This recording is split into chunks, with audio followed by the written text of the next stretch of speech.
Familiaridade ainda. Vamos lá aqui. Então, hoje nós vamos falar um pouco sobre o Parmênides, né? A ideia, então, é a gente adentrar agora a escola eleata, né? Que é a escola do Parmênides e Eleia. Lembrando que Eleia fica, né? Eu mandei para vocês, né? O mapinha lá. A Eleia fica na Itália, né? Onde hoje é a atual Itália, na época da Grécia. Se vocês lembrarem mais para trás, né? Espero que lembrem, né? Nós estudamos um pré-socrático chamado Heráclito, o Heráclito de Éfeso. E o Heráclito de Éfeso, ele defendia essa frase aí, né? O panta rei. Tudo flui, tudo muda, né? A ideia do princípio do arquê, né? Tudo escorre, exatamente, isso mesmo. A ideia do princípio do arquê como o fogo, né? Que vai em constante mudança, transformação, né? O permanente ilimitado, vamos dizer assim. Né?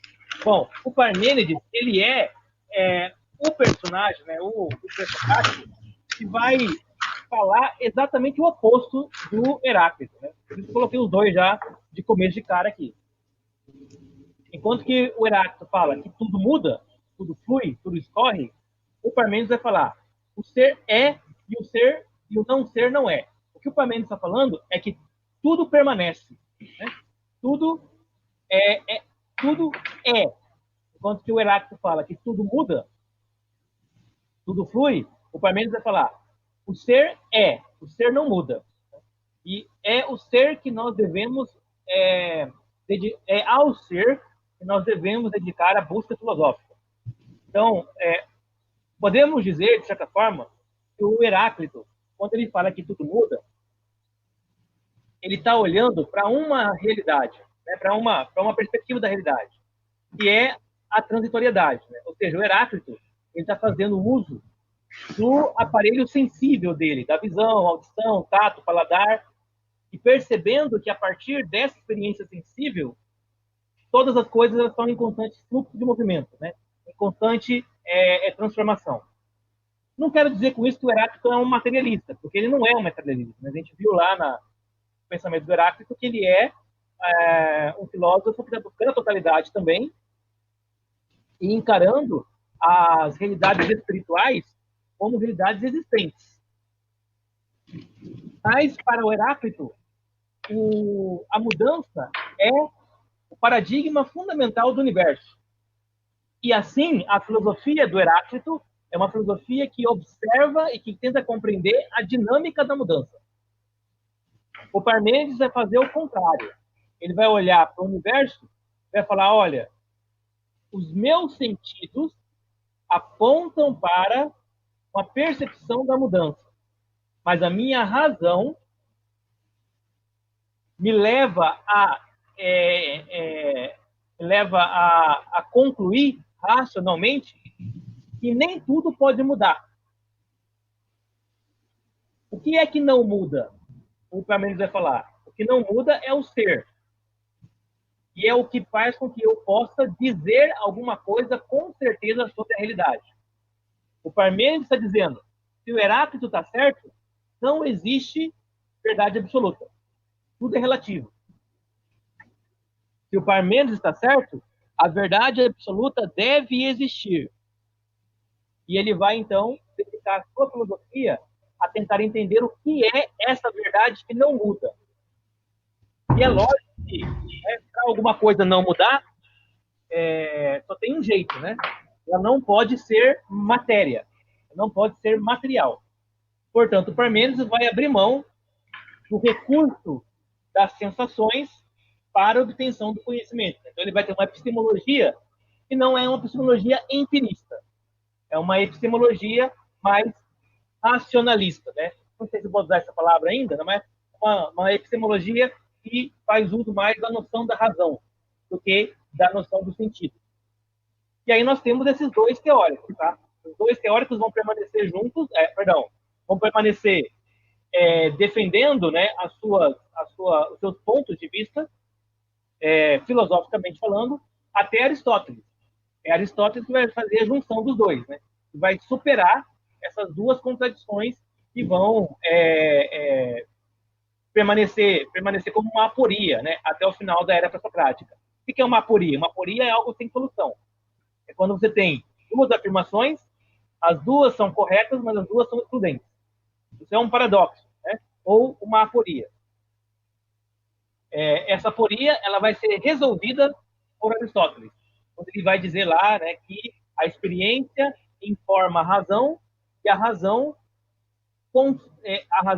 explica a experiência. Então ele vai fazer um jogo, né, entre essas duas questões que vai redundar no pensamento realista de Aristóteles.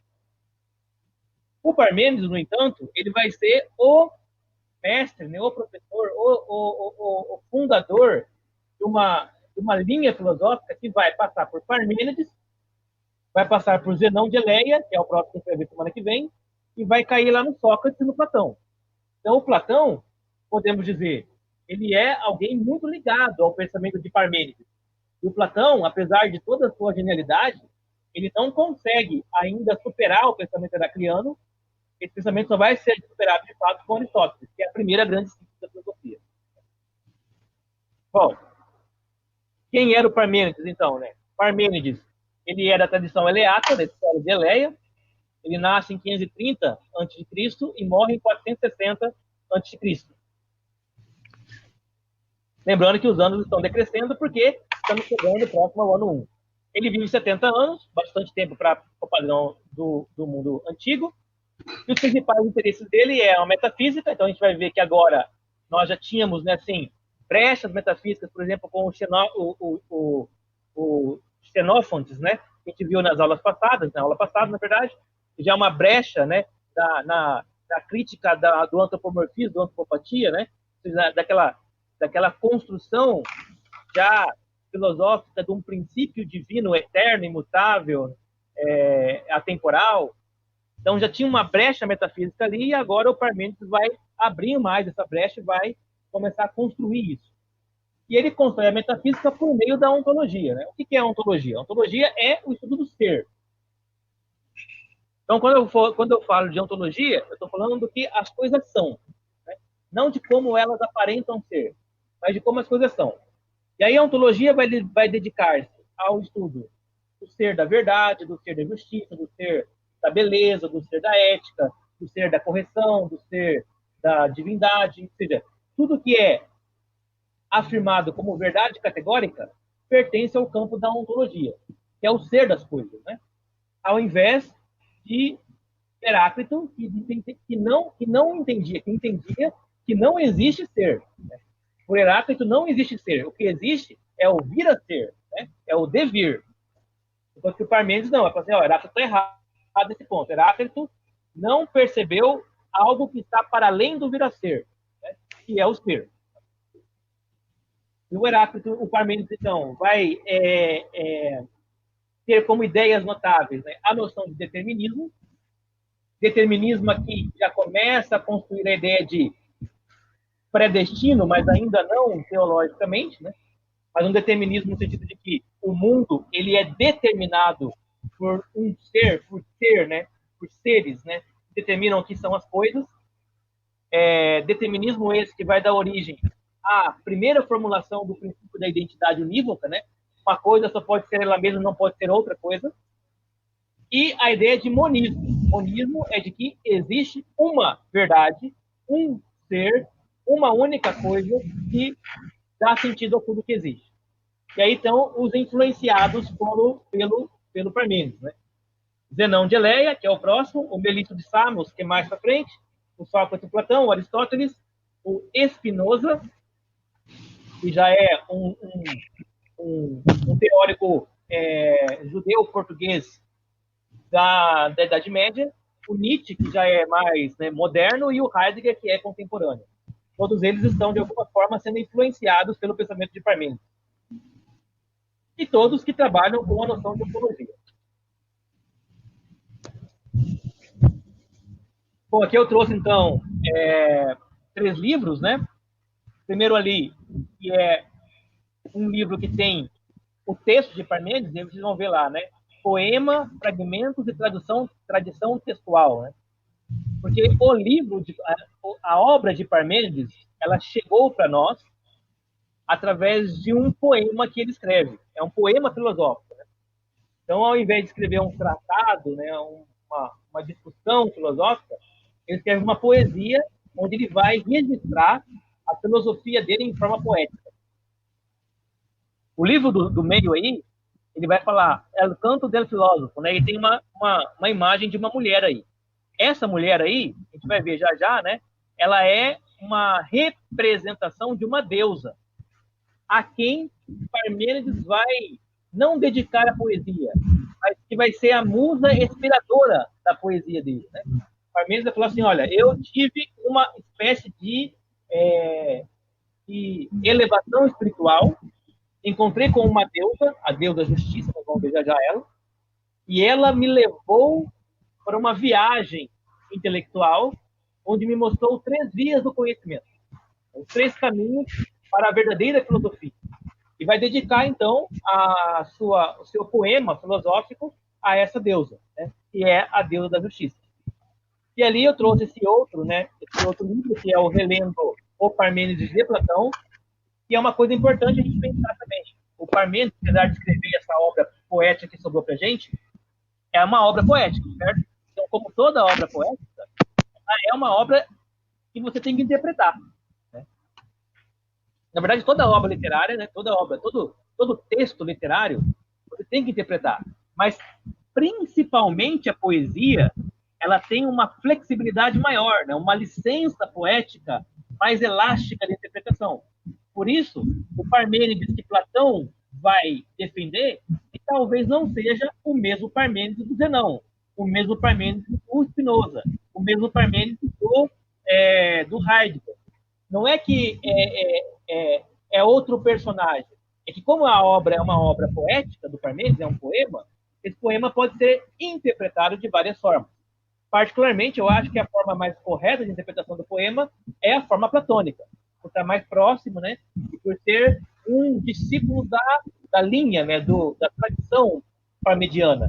Mas poderemos ter aí outras interpretações de Parmênides. Né? Aí eu estou traduzindo só para a gente poder já ir vendo. Bom, então aí está a doutrina da deusa, né? E as 3 vias. 3 vias são 3 caminhos, né? Os 3 rodós, né? Os 3 caminhos do conhecimento. Então, o que vai falar lá? Né? O Parmênides expõe a doutrina da boca de uma deusa e o acolhe benignamente. O Parmênides, então, ele vai ter a gente não sabe, né, se ele teve ou não teve essa experiência mística, porque como ela está registrada na forma de uma poesia, a gente não sabe se ele é poético ou não, mas ele vai, vamos dizer assim, que a filosofia de Parmênides vai ser narrada para a gente por uma deusa, que é uma personagem do poema de Parmênides. Se ele viu mesmo essa deusa, se ele teve essa experiência mística ou não, nós não sabemos. Mas é assim que ele escolhe nos informar dela. Pode ser que não seja uma experiência mística. Pode ser que seja uma experiência poética ao modelo homérico, ao modelo de Hesíodo. Mas fica aí a possibilidade de uma interpretação desse sentido. Bom, o Parmênides imagina, então, ser levado a deusa por um carro puxado por velozes cavalos, né? E em companhia das filhas do sol, que, alcançando o primeiro portão, que leva às tendas da noite e do dia, convencem a justiça. Severa guardiã a abri-la e, depois, ultrapassando a soleira fatal, é guiado até a meta final. Bom, então o Parmênides está na Terra, era como se ele tivesse uma meditação, e aí ele abre o olho e vê 2 divindades, a noite e o dia, né? Hemera e Nix. Essas 2 divindades, elas são as guias de uma carroça celestial. Então, o Parmênides ele vai montar nessa carroça e essas 2 deusas vão guiá-lo para uma brecha no mundo etéreo, no mundo do éter, né? Ou seja, no mundo espiritual. Ao chegar nessa senda, ele vai encontrar com uma deusa chamada Dike, ou a deusa da justiça. Já vai ver, eu acho que eu tenho aqui, deixa eu ver, que é essa deusa aqui. Aqui em Campo Grande, nós temos uma imagem dela lá na frente do fórum da cidade, né? Qualquer fórum tem a imagem dela. Qualquer fórum, né? Lá em Brasília também tem ela lá, na Praça dos Três Poderes, né? Aquela lá que agora parece uma prostituta, né? Ela tá com a espada, né? Que nego zoa, que nego faz o meme dela lá. Exatamente. Ela tem sempre, né, os olhos vendados. Geralmente, ela tem uma balança na mão e, geralmente, uma espada, né? A espada, geralmente, está no colo dela, né? Ela não chega, está desembanhada, né? É a balança na mão, que é a noção da justiça, e a justiça que traz a espada, né? Ou seja, o poder da punição, né? Então, é por isso que tanto Paulo quanto Pedro, quando fala do papel do Estado, fala muito parecido. Perfeito. Fala a espada do Estado, né? Que é para punir o que pratica o mal e honrar o que pratica o bem, né? Já não vai fazer uma espada, né? Na verdade, a justiça, ela é cega, porque ela não deve julgar mediante mediante a beleza, né? Mediante as formas enganosas da atribuição das verdades, né? A ideia é de que a beleza, ela engana os sentidos da razão. Então, ela deve ter os olhos fechados e deve ter uma balança para poder pesar os atos das pessoas em uma espécie de cálculo, né? Nesse sentido, a ética dela é quase como uma ética utilitarista, né? Ou seja, vamos ver se a quantidade dos seus atos bons são equivalente à quantidade dos seus atos ruins. Mas além desse último julgamento, você tem o julgamento dos atos enquanto vida, né? Então, cada ação que você pratica deverá ser pesada em relação às suas consequências, as consequências positivas e negativas. Se a consequência for negativa, a espada da justiça deve praticar a justiça. Então, ela deve equivaler na balança aquilo que falta dela, né? Então, a balança, na verdade, da justiça, ela mede geralmente o erro. E a espada é um fator de compensação do erro. É interessante, né, que tem aí uma deusa no fórum, né, fora, né, e dentro tem uma cruz, né? Sim, porque isso é interessante, né? A deusa lá fora está dizendo que a justiça deve ser cega, ou seja, não deve levar em consideração as aparências, mas deve julgar conforme o coração cada ato ser humano. E lá dentro do fórum tem uma cruz, que é para lembrar aos magistrados, que são vamos dizer assim, né? Que são os togados, né? Os acólitos da justiça, né? Como é que eu vou dizer isso? Os sacerdotes da justiça, é aí que está a noção deles serem togados, né? Para lembrar a esses sacerdotes que a justiça condenou um homem inocente, que é a cruz, o Cristo. E por isso, eles devem manter sempre uma postura de humildade frente aos atos que eles estão julgando, né? Até teve uma discussão sobre isso no Tribunal Federal, que era sobre retirada ou não dos crucifixos, né? Dos órgãos do Poder Judiciário. E aí eu não lembro qual que era o juiz na época, eu acho que era o Eros Graus, se não me engano, ele faz uma defesa, ele coloca isso, ele fala assim, a cruz não está no sistema judiciário como um símbolo de uma religião. A cruz está como símbolo de uma falha da justiça. A falha que condena um homem inocente. Ela está ali para que todo o juiz olhe para ela e pense que ele deve, antes de ser um punitivista, ele deve ser um garantista, né? O interessante é que ele queria tirar por causa o Estado é laico, né, da laicidade do Estado. Mas aí, se precisa tirar a cruz por causa da laicidade, vai ter que tirar a deusa também aí. Temis, né, o nome da deusa, eu acho, não é esse? Perfeito, né? É de quê, né? O Temis, né? Vai ter que tirar. Mas será que Jesus quis citar alguma coisa sobre isso quando falou que ia trazer divisão e a espada? Lá em Mateus 10, não tem nada a ver? Não, acho que não. Acho que ali é mais a ideia do conflito mesmo, né? Ou seja, que a vida cristã não é uma vida de paz, né? Mas é uma vida de conflito, né? Conflito com quem? Conflito com vamos dizer assim, a ética ou a moral secular, né? Então tem uma ética que é uma ética do mundo, né, secular, e uma ética cristã. E essas duas éticas, elas são em conflito. Qual que diz a ética cristã? Oferece a outra face. O que diz a ética do mundo? Olho por olho, dente por dente. Né? O que diz a ética cristã? Perdoar. O que diz a ética do mundo? Punir. Né? Então, há um conflito entre esses dois princípios éticos que é meio que insolúvel. Né? Só vai ser solucionado isso, na verdade, quando o cristianismo se tornar religião do Estado. Né? E aí... Aí arruma outro problema, né? Aí arruma outro problema, né? Arruma outro problema.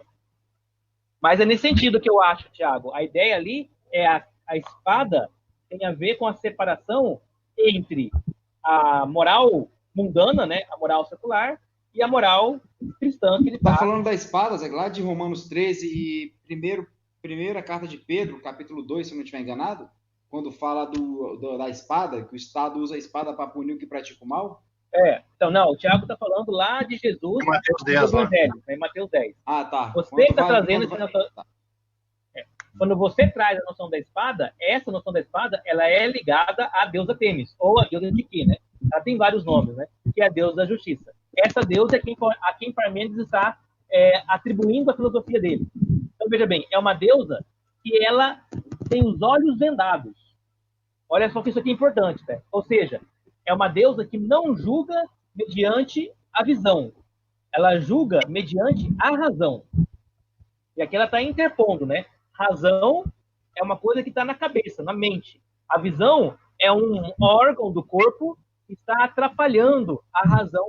Gera envolvimento emocional. Perfeito, é isso, né? Não quero dizer emocional, quero dizer um envolvimento... como é que ele vai usar a palavra? Não é emotivo, não, é afetivo, no sentido do afeto, da afetação do sentido, né? Sentido sentimental, é nesse sentido. É por isso que me liga quando vai fazer atividade de campanha, né, Thiago? Coloca número, né, velho? Não coloca nome, para você entender. Coloca número nele, ó, ou 02, ou 03.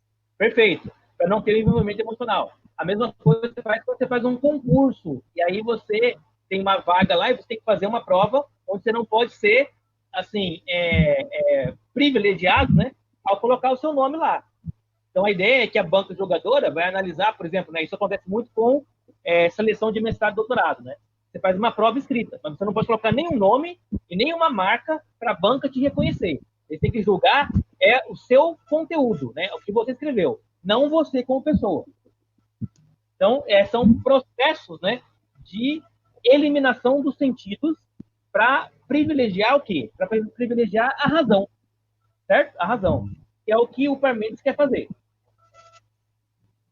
Então, ele vai encontrar essa deusa justiça e essa deusa é quem permite ou não que os homens passem para o mundo da verdade.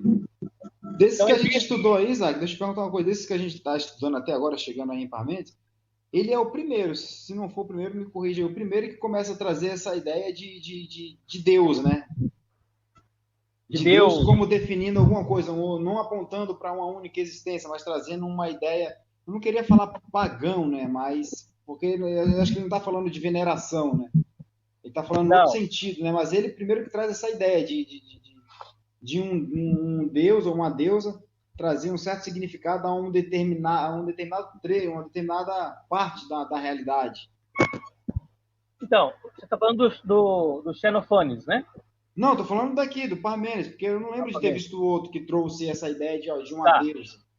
Então, como é uma poesia, nós não sabemos se a deusa aqui é uma deusa mesmo, uma deusa, um ser espiritual, ou se ela é uma metáfora poética, né? Se ela é uma expressão poética. Mas, só para te ajudar, na verdade, né? Vamos lembrar que os pitagóricos, eles criaram um culto. Ou seja, acho que a primeira junção ali de filosofia com religião, de um culto a uma divindade que né, são os números, né? Eles são dos pitagóricos. Agora, com o Parmênides, o que a gente vai ter com o Parmênides? Uma coisa interessante, né? O Xenofanes, que a gente viu na semana passada, ele era o filósofo que questionou a noção politeísta dos gregos, né? Atribuindo a Deus uma forma mais abstrata. o que o Parmênides vai fazer agora é atribuir a esse Deus uma personalidade, né? Ou seja, um ser, né? Uma forma dessa divindade ser encarada, de certa forma, como um ser pessoal. Mas esse ser pessoal, no Parmênides, ele é poético. Então, assim, ele não vai cravar, sabe? Ó, existe um único Deus para quem nós vamos adorar, para quem nós vamos falar. Mas vocês vão ver que no desenvolvimento da sua filosofia, encaixa muito bem com o cristianismo. Mas aí a pergunta encaixa muito bem porque o Parmênides estava vendo o Deus cristão, ou encaixa muito bem porque os cristãos explicaram o Deus cristão usando as categorias de Parmênides? E, na minha opinião, é mais a segunda categoria, segundo ponto, né? Ou seja, é a teologia cristã que vai utilizar o pensamento de Parmênides para poder explicar as categorias do Deus cristão. Porque somente usando a Bíblia ficava difícil para o cristianismo desenvolver uma teologia, né? É por isso que eles vão desenvolver, por exemplo, o neoplatonismo, o agostinianismo, a escolástica, né? Todos esses movimentos, né, da patrística de desenvolver uma teologia cristã utilizam categorias filosóficas gregas. O bom calvinista vai dizer que Parmênides foi instrumento de Deus. Isso, Aí, nesse sentido, sim, né? Olhando para a perspectiva da providência, né? Ou da soberania. Mas olhando no sentido mais histórico, né? Diacrônico, ou seja, né? Por meio, né, da transmissão histórica, nós podemos dizer que, de certa forma, o Parmênides ele foi instrumentalizado, assim como Platão e como Aristóteles, para a explicação da revelação. Bom, então a deusa, né? A deusa da justiça, ela vai simbolizar na poesia do Parmênides a verdade, e essa verdade ela vai se revelar indicando 3 vias. Agora isso aqui é uma epistemologia, né? Como é que eu alcanço a verdade? Essa é a pergunta. Parmênides vai dizer: você alcança a verdade por meio de 3 caminhos. O primeiro caminho ele vai chamar de verdade absoluta. O segundo caminho ele vai chamar de caminho das opiniões falazes. O que é falazes? Falazes vem de falácia, né? Ou seja, das opiniões erradas. Ou seja, se você buscar a verdade, você vai encontrá-la. Mas se você perceber as falhas dos argumentos das pessoas, você também vai chegar à verdade. Então, se eu passar a minha vida toda me dedicando a ouvir tudo e analisar tudo para ver se ali existe alguma mentira, eu acabarei chegando na verdade também. Poderíamos dizer que o que está falando é: escute tudo, né? Leia tudo e retenha aquilo que é verdadeiro e expurgue, né, aquilo que é falso. Então é uma outra maneira de você alcançar a verdade. E a terceira via, que é uma via que poderia chamar de opinião plausível, né, ou de doxa plausível, que é você ter uma opinião sobre a verdade e buscar, por meio do diálogo com as pessoas, contradizer essa opinião e modificá-la todas as vezes que ela não for adequada para identificar a verdade absoluta. Então, são 2 caminhos de opinião e um caminho da verdade absoluta, né? A verdade absoluta é a filosofia, a opinião falazes, né, é por meio da análise dos discursos, e a doxa plausível é por meio dos diálogos construtivos e produtivos, né? Você pensa assim: vamos conversar sobre o que é a justiça. E aí você dá a sua opinião do que é a justiça, mas essa opinião não é uma opinião para enganar ninguém, nem para convencer ninguém. É uma opinião que você acredita nela. E você permite que essa opinião ela seja criticada. Esse é o caminho da doxa plausível. Tá tranquilo até aqui? De boa. Tá tranquilo. Igual água de poço.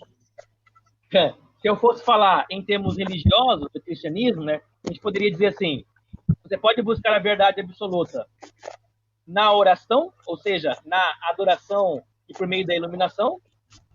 Você pode buscar a verdade ouvindo as pregações e criticando cada uma delas, né?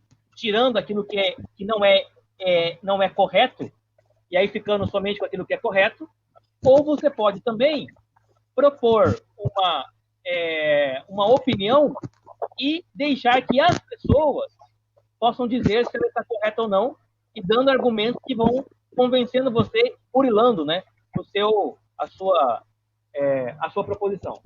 Então, são 3 vias para você chegar à verdade absoluta das coisas. Né? 3 caminhos aí. Alguém quer falar? Não, eu ia falar, mas eu vou construir ainda aqui na cabeça a pergunta. Beleza. Bom, primeira via. Aqui de novo. Aqui ela piscou. Aí?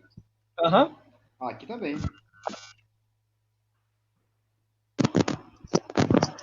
Tá todo mundo aí? Tá. Vamos lá, então. A primeira via. Então, essa aqui é uma frase do Parmênides, né? O ser é e não pode não ser. O não ser não é e não pode ser de modo nenhum. Complicado? Não. Um bocado. O Fred tá sacando. Não, para mim tá complicado. Então vamos lá. Né? Bom, primeiro, quando ele fala que o ser é e não pode não ser, ele está dizendo assim, ó. Quando nós pensamos em alguma... quando eu falo para você, pense no nada. O nada. Você consegue pensar no nada? Não. Não. Você consegue pensar em uma coisa que é preta, ou uma coisa que é branca, ou numa tela, né? numa imagem que ela não tem nenhum outro elemento a não ser um só. Mas não é nada. Mas não é nada. Pense no nada. Aí você pensa numa coisa preta. Mas a coisa preta é alguma coisa. Então ele fala assim, ó. O não ser, ele é Olha, meu. Oi? Não, falei com o meu filho aqui. Ah, tá. O não ser, ele é impossível de ser pensado. A nossa mente não consegue nunca pensar no não ser. Nós só conseguimos pensar a partir do ser. Por isso, o não ser, ele não pode existir. Ele não pode existir como uma realidade de fato. O não ser é apenas um artifício da nossa mente da negação do ser. O ser existe. E porque o ser existe, eu posso meio que dizer que o não ser, ele é uma negação do ser. Mas o não ser não pode existir por conta própria. Entendi. Aí ele vai falar assim, não pode existir nem por meio da experiência, porque você não conhece pela experiência nada que não é, né? Ou seja, tudo que eu vejo, tudo que eu toco, tudo que eu cheiro, tudo que eu experimento é alguma coisa, e nem pode existir em termos mentais. Eu não posso pensar no não ser. Por isso, toda a experiência humana, a experiência sensível, ela é uma experiência do ser. E toda a experiência, e toda a racionalidade humana também é uma experiência do ser. A minha mente não consegue não pensar em nada. Ela sempre está projetando alguma imagem, alguma percepção. Mesmo dormindo, ela está projetando alguma coisa. A gente fala assim, estou pensando nada, não. Mas esse nada que a gente está falando não é um nada ontológico. Ele não é um nada real. Ele é só um nada retórico, né? Ele é um nada é um nada que é uma figura de linguagem. É uma figura de linguagem para representar algo que a gente não está tendo consciência no momento. E a consciente está pensando em alguma coisa. Tá complicado ou não? Não, tá de boa. Agora tá de boa. Então, beleza, então.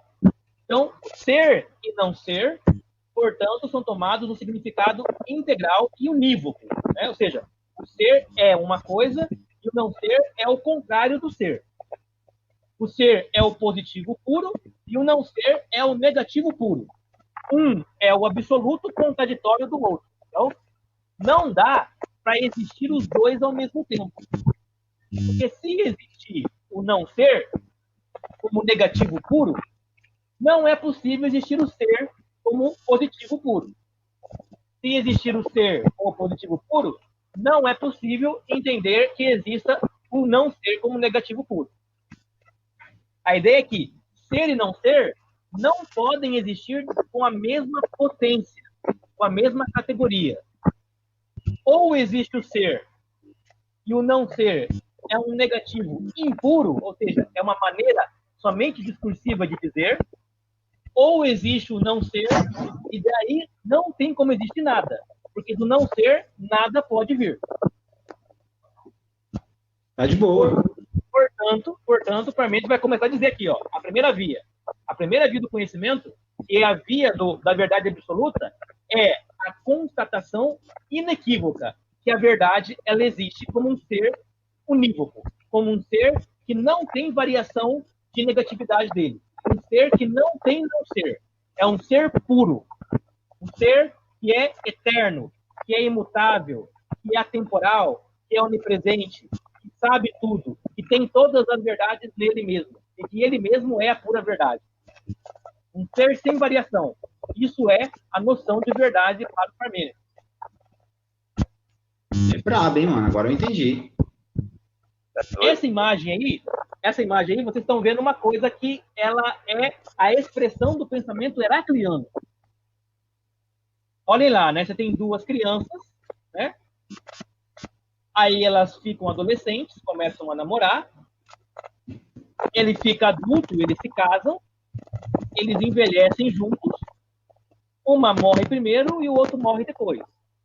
Se você olhar essas imagens, você vai perceber que o que existe aí é o quê? Mudança. Certo? É, bem heráclito, né? O escorrimento, né? Escorrer. Escorrimento, ou seja, isso está acontecendo o quê? Tudo está mudando, né? Aquelas crianças ali, do primeiro quadro, não podem ser, elas não são as mesmas do segundo quadro, e não são as mesmas do terceiro, e assim por diante. Inclusive a árvore ali mudou também. A árvore mudou, né? Ou seja, eu, hoje, não sou o mesmo que eu era ontem. E não serei o mesmo do que eu sou amanhã. Eu serei amanhã. O que eu sou hoje é uma transitoriedade permanente. Tudo bem? Tudo bem. Aí tá de boa. Bom, o que o Parmênides vai dizer? Vai dizer assim, olha, Heráclito, se você olhar para aquelas duas crianças, você vai perceber que elas têm uma identidade. Vamos dizer, né? Que ele é o João e ela é a Maria. E essa identidade não mudou. No último quadro, você tem uma lápide. E nessa lápide está escrito: aqui jaz João e aqui jaz Maria. Ou seja, alguma coisa nessa imagem não mudou. E isso é o que o Parmênides vai chamar de ser. O que ele está falando aqui é o seguinte: Heráclito, a sua afirmação sobre a mudança, ela só é uma afirmação verdadeira porque você está olhando para a materialidade que é transitória. Se você olhar para aquilo que está para além da matéria, você vai perceber que existe algo que é permanente. E o permanente, neste caso, é a identidade. O João, ele é João do começo da vida até o final dela. João, é claro que aqui é o nome, né? Eu estou usando esse nome para poder identificar essa identidade, esse ser que é o ser do João. Tá tranquilo? Tá de boa. Vem cá, alguém tá ouvindo esse chiado aí ou sou eu? Tá dando chiado mesmo, Sidônio. Eu não tô ouvindo nada de chiado. Eu tô escutando também.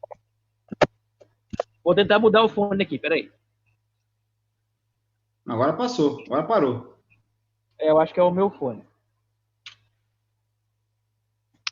Então, não sei. Ficou clara essa questão? Tá de boa. A mudança, Pode, ela é claro. focada, né? Então tá bom. Então aí, a identidade agora, então você vai começar a entender. Quando o Heráclito fala assim, ó, não se pode entrar no mesmo rio 2 vezes. Por quê? Porque as águas do rio passaram, o rio não é mais o mesmo e nem eu sou o mesmo. O Parmênides vai falar assim, mas como é que você sabe que você entrou no rio 2 vezes? Para você dizer que você não pode entrar no rio 2 vezes. Você sabe que você entrou no rio 2 vezes porque você sabe que você é você e que o rio é o rio. Por mais que o rio tenha mudado, alguma coisa do rio permaneceu. Por mais que você tenha mudado, alguma coisa de você permaneceu. E isso que permanece... agora tá claro. Agora entendi. Agora então, assim, eu entrei no rio Nilo. Beleza. Eu entrei hoje e entrei daqui 10 anos. O rio não é mais o mesmo. Eu não sou mais o mesmo. Mas o rio é o rio Nilo. E eu sou eu. Porque se eu não souber que eu sou eu não sei se eu entrei ou não entrei nesse rio 2 vezes para poder fazer a afirmação. Você entendeu? Entendi. Existe uma essência aí, né? Exatamente, perfeito. Ele não vai chamar isso de essência. Mas quem vai chamar isso de essência vai ser o Platão e depois o Aristóteles. Mas é isso que ele está falando. É o sia, é a substância, é a essência. Então, assim, ó, existe algo que ele vai chamar de ser e o ser não muda. Eu vou te falar, quando começou quando começou aqui, eu falei, mano, como é que vai desenrolar essa guerra, mano? Porque parece que são duas coisas tão diferentes, como é que vai resolver isso? E tá resolvendo, né? Os caras são bravos, mano. Tá resolvendo. Então, para fazer o caminho da primeira via, essa é a metodologia que ele vai utilizar. Então, o método começa assim. Tudo aquilo que alguém pensa e diz é. Quando ele fala ele está pegando o verbo ser, né, conjugado no presente. Né? Ele é. Por que ele conjuga no presente? Porque ele não quer conjugar nem no futuro e nem no passado, porque se ele conjuga no passado, aquilo que foi não é mais o que é agora. E se ele conjuga no presente, aquilo que é agora não é ainda, será alguma coisa depois. Então ele vai dizer que que o ser é, porque ele quer trazer o ser para um presente e transformar esse presente em um presente eterno. Quando o Paul Tillich, por exemplo, né, que é um teólogo liberal, vai fazer uma palestra, né, ele vai palestrar para um público de pastores alemães.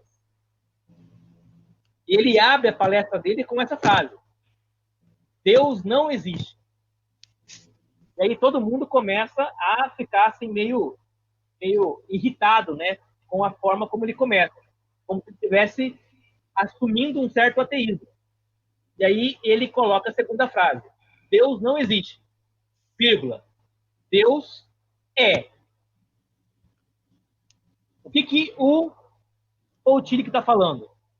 E se Deus existir, Deus está preso no tempo. E a existência é uma forma de diminuição da soberania e da grandeza de Deus. O que existe é menor do que a eternidade. Porque o que existe está preso no tempo e no espaço. Deus, estando acima da existência, ele mesmo não existe. Mas se Deus não existe, então a nossa fé é vã? Não. Porque Deus, apesar de não existir como um ser que está preso no tempo e no espaço, ele é o fundamento da própria existência. Portanto, Deus é. Deus é o ser que fundamenta tudo o que existe. Muito legal, mas assim, eu tenho cuidado com o Paul Tillich. Sim. A questão é, lembrando aqui do pensamento e da frase muito importante do Clemente de Alexandria. Ele vai dizer: onde estiver a verdade, aí está Cristo. Não importa onde ela estiver. Isso aí. Então, a questão não é defender o Tillich. mas é a verdade dita. A verdade dita nessa frase. Uhum. Essa frase é verdadeira porque ela expressa uma verdade que está impressa de uma filosofia verdadeira. Né? Sim. Da mesma forma que você vai encontrar frases do Calvino que expressam mentiras, né? E loucuras e elementos questionáveis do Calvino. Bom, então, o primeiro ponto, né? Tudo aquilo que alguém pensa e diz é. Então, eu não posso pensar no não ser. Eu não posso pensar no nada. Tudo que eu penso é alguma coisa. Aí o segundo passo, né? Não se pode pensar e, portanto, dizer a não ser pensando. E, portanto, dizendo aquilo que é. Olha só, ele está antecipando o Descartes aqui em pelo menos mais de 1.500 anos. Né? O Descartes vai dizer, penso, logo existo. O Parmênides está falando, não há como eu existir sem... E não há como eu pensar sem pensar em algo. E se eu estou pensando sempre em algo, esse algo me informa de que o ser é. E o não ser não existe. Ou seja, o ato de pensar é uma prova de que o ser existe. Porque se eu conseguisse não pensar, eu poderia concluir que o não ser existe. Mas como eu não posso não pensar, ou seja, toda vez que eu estou não pensando, eu estou pensando em não pensar, eu sempre estou com um conteúdo pensado. Tá difícil? Não, não tá não. Eu só quero, assim, será que... Porque para mim não tá parecendo que Heráclito e Parmênides pensavam tão diferente não, cara. Assim, depois que você começou a explicar, não parece que eles são antagônicos. Assim, se você vai ser um heracliano, você vai dizer assim, nada permanece. É uma verdade. Só que nada significa nada mesmo, inclusive o ser. Ou seja, o ser também está mudando? Se o ser está mudando, então aquilo que você entendeu por verdade agora não será verdade daqui a pouco. Mas fazendo essa separação de matéria, né? Porque Heráclito pensava na matéria, já Parmênides não pensava na matéria, deixou de lado a matéria. Então, é que o Heráclito, ele não pensava na matéria. O Heráclito pensava na natureza, todo. Na física, exatamente. Ele está dizendo, tudo na física muda. Tudo. É aqui que o Parmênides vai falar, não, Heráclito, nem tudo. Entende por que eles são opostos? Porque eles não são opostos porque o Heráclito está errado em tudo e o Parmênides certo em tudo, ou vice-versa. Isso. São opostos por quê? Porque enquanto o Heráclito está dizendo que tudo, inclusive o ser, ele é um devir, o Parmênides está falando, não, o ser não é devir. O ser é uma constante, é uma permanência. O que é devir é aquilo que é transitório. Ou seja, é uma derivação do ser, não o ser em si. Eu quero dizer assim, ó, eu sou um ser. Eu não mudo. O que mudam são as minhas disposições transitórias. É o meu corpo, é meu aprendizado, é a minha cognição, é a minha visão de mundo.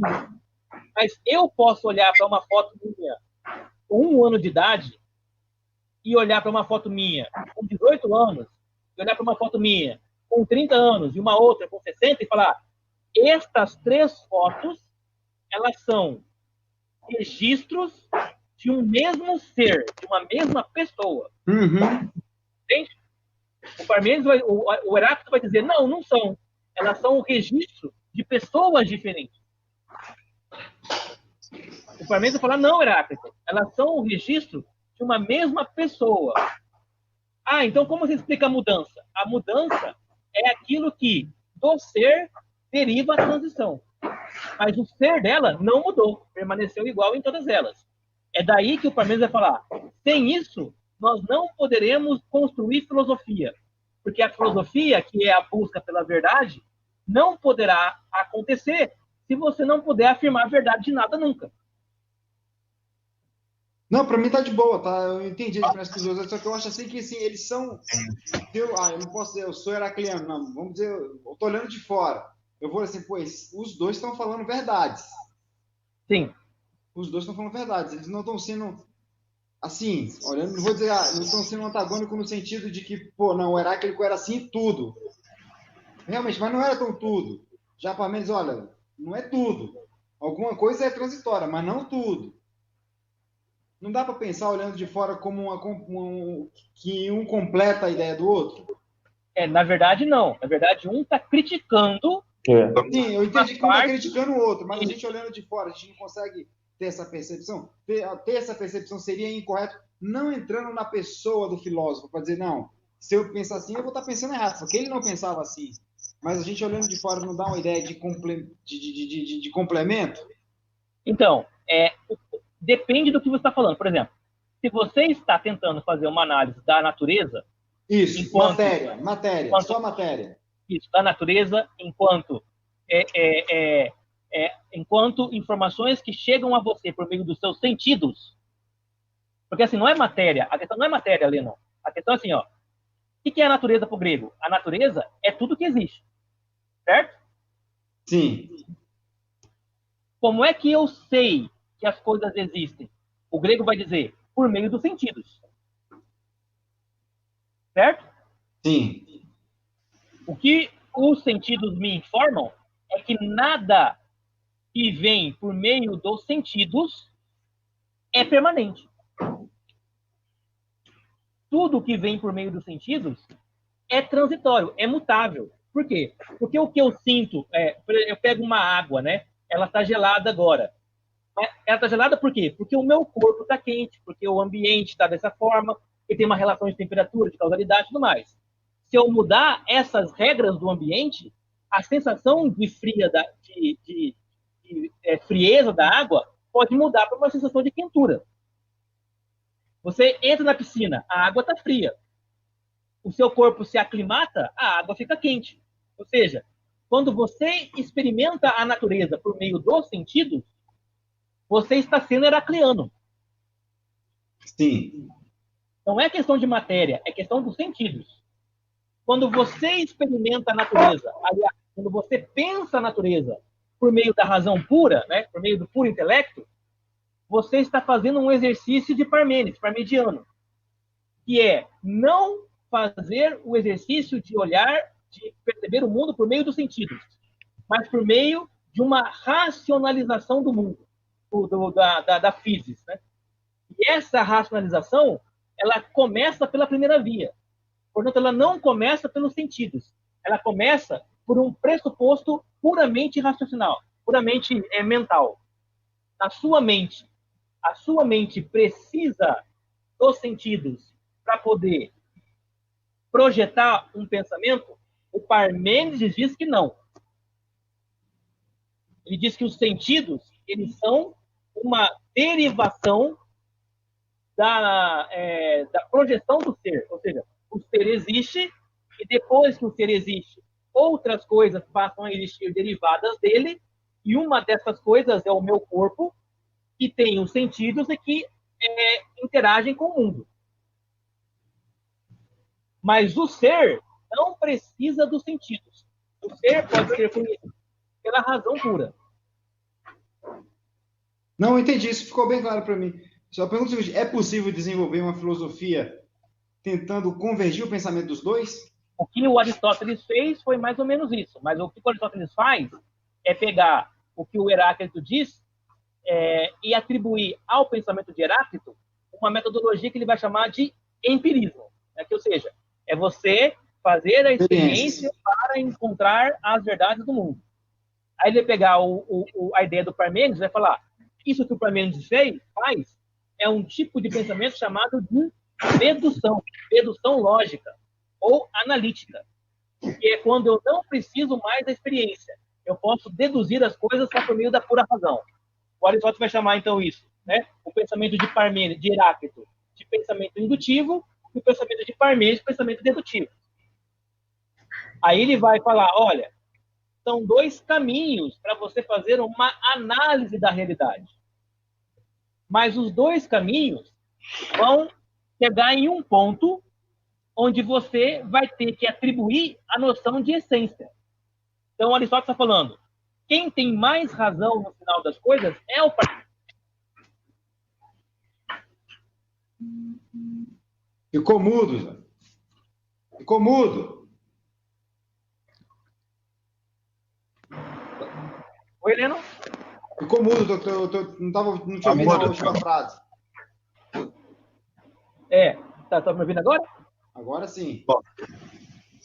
O Parmênides, o que o Aristóteles quer dizer é que o Heráclito ele não está errando no começo da reflexão. Ele erra no final. O Heráclito começa com uma percepção real das percepções humanas. Mas quando ele diz, inclusive o ser muda, o Heráclito coloca uma impossibilidade de você afirmar qualquer coisa. Uhum. Ele fala assim, então, o Aristóteles fala assim, olha, a conclusão do Heráclito está errada. E a conclusão do Parmênides, conclusão não, o início do Parmênides está correto. O Parmênides não conclui que o ser existe. Ele parte da primícia que o ser existe. Olha a diferença dos dois. Ele vai dizer assim, olha, onde Heráclito errou, Parmênides começou. O que faltou para Parmênides foi pensar como a mente humana conhece por meio do sentido. E o Parmênides não fez. Por que ele não fez isso? Porque o Parmênides vai dizer que os sentidos são uma maneira de enganar a razão. Lembra da deusa lá com o olho fechado? A gente pode até usar o chamado índice de refração. Quando você coloca um objeto, uma vara na água, por exemplo. Isso. Torto. É o sentido. Teu olho está vendo ele torto, mas ele não está torto, né? Isso. Ele fala assim, olha, como você pode confiar nos sentidos se esses sentidos eles são enganosos, né? Porque eles dependem de uma série de associações para você perceber os sentidos, né? Sim.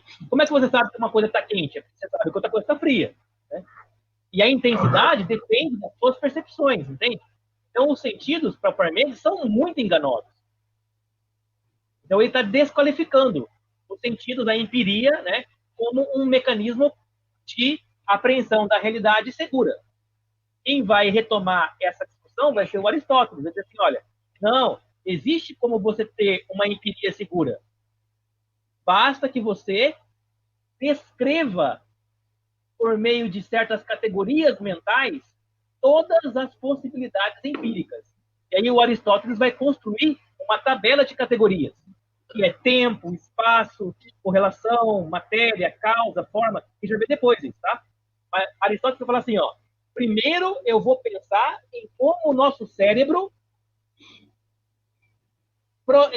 ele analisa a realidade. E aí eu vou ter segurança para usar a minha sensibilidade para pegar a realidade e colocá-la dentro das categorias da minha mente. Aristóteles faz um trabalho gigantesco em relação a isso. O Parmênides vai falar assim, olha, é como se o Parmênides quisesse dizer para você, eu não quero fazer isso, porque eu acho que isso vai acabar no erro. É como se o Parmênides não conseguisse ainda construir uma epistemologia que deixasse ele confortável para lidar com os sentidos. E o Parmênides está lidando, então, é com a razão pura, com o raciocínio puro. Tá? Beleza. Então ele vai falar, dizer o nada significa não dizer nada. Perdão, dizer o nada significa não dizer nada.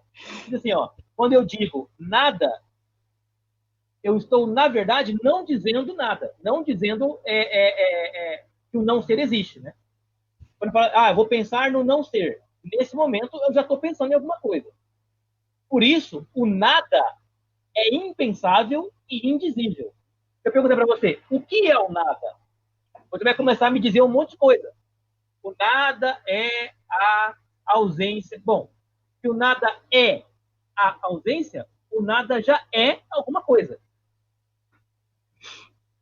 Você percebe que você não consegue afirmar nada sobre o nada. Tudo que você afirmar sobre o nada é alguma coisa.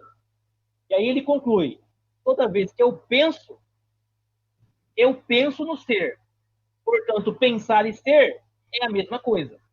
Logo, se eu penso, eu estou fazendo a experiência do ser. Se eu penso, eu estou afirmando que o ser é e que o não ser não é. Frase do Parmênides foi: pensar o ser é o mesmo. Ou seja, pensar o ser é a mesma coisa que pensar. Aqui o Parmênides está falando o que pra gente? Que o pensamento é a prova que o ser é, que o ser existe. Tá tranquilo ou não? Tá de boa. Tá tranquilo. Então, beleza. E aí, então, ele cria o princípio da não contradição, que vai ser usado lá por Aristóteles depois. O que é o princípio da não contradição? É a ideia de que uma coisa não pode não ser ela mesma. Lá na lógica matemática, né, a gente usa as letrinhas, né? Então a gente coloca assim: o A é igual a A. E o A... Claro. Oi. Eu vou ter que sair agora, é a hora final da filmagem, tá? Pode continuar. Aí eu olho a gravação. Tudo bem. Tá? Tudo bem. Valeu, abraço. Falou. Falou.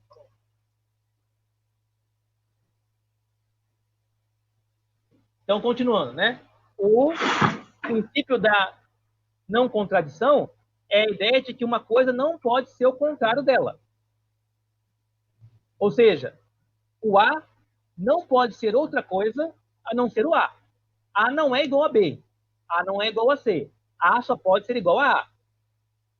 Onde que ele tomou... Aristóteles, não é não? Também? Isso então, isso é Parmênides, né? Só que é o Aristóteles que vai usar essa elaboração para fundamentar a lógica dele. Isso aí, ele é Parmênides. Mas o Aristóteles leu Parmênides. Ele se apropria desse princípio do Parmênides na sua analítica. Mas o Parmênides chega a essa conclusão de que maneira? Ele chega a essa conclusão usando a primeira via. Se eu estou pensando no ser, eu não posso pensar no não ser ao mesmo tempo. Portanto, não pode existir o não ser, porque se o não ser existe, ele seria contraditório com o ser que eu penso. Os contraditórios, para o Parmênides, não podem existir ao mesmo tempo. Se ao pensar eu estou sempre pensando no ser, não há nenhum momento em que eu possa pensar o não ser. Portanto, o não ser não existe. O que existe é somente o ser, e o ser não pode permitir, não pode coexistir com o não ser, porque isso seria uma contradição lógica. Ficou complicado ou não? Não, tá de boa. Então, se existe uma coisa, aquilo, o que contradiz é o falso. Existe assim, ó. Você pode pensar, por exemplo, que existe o calor. Né? E você pode pensar que existe o frio. Mas você não pode pensar que existe o frio e o calor ao mesmo tempo. Ao mesmo tempo. Não, beleza. Certo? Certo. O frio, então, ele é uma realidade, e quando o calor existir, o frio deixará de existir. Tudo bem? Ok, é isso aí. Agora, quando eu falo do ser, como é que eu sei que o não ser existe? Como é que eu sei que o ser deixou de existir? Eu sei que o frio deixou de existir porque o calor passou a existir. Muito bem. Como é que eu sei que o ser deixou de existir? Não tem como saber. Não tem como saber. Por quê? Porque eu não tenho como pensar o não ser. Isso. Certo? Então, neste caso, o ser não tem contradição. O frio e o calor são contraditórios, né? Porque um anula o outro. Mas o não ser não é a contradição do ser. Por quê? Porque ele não existe. De boa, tá tranquilo. Tá tranquilo. Então, Entendi. beleza, então. Esse cara é brabo E aí, também. então, bom, quais são, então, as características do ser para Parmênides? Em primeiro lugar, olha só agora as palavras que ele vai usar. O ser é não gerado, não é gerador, não. É não gerado. E é incorruptível. Ou seja, ele é não gerado por quê? Porque se ele for gerado, ele não existiu em algum momento. Então ele precisa ser eterno. E uma vez que ele não é gerado, ele também não pode deixar de existir em nenhum momento. Por isso ele é incorruptível. Se você tirar ser e colocar Deus aqui, você vai ter a formulação cristã. Uhum. Por isso que para vocês que, na minha opinião, o cristianismo usou o Parmênides para explicar Deus, ao invés de ser o contrário. O ser é não gerado, visto que se fosse gerado, deveria ter derivado de um não ser, o que seria um absurdo, dado que o não ser não existe. Eu tô falando, mano, esses caras eram tudo eleito, bicho.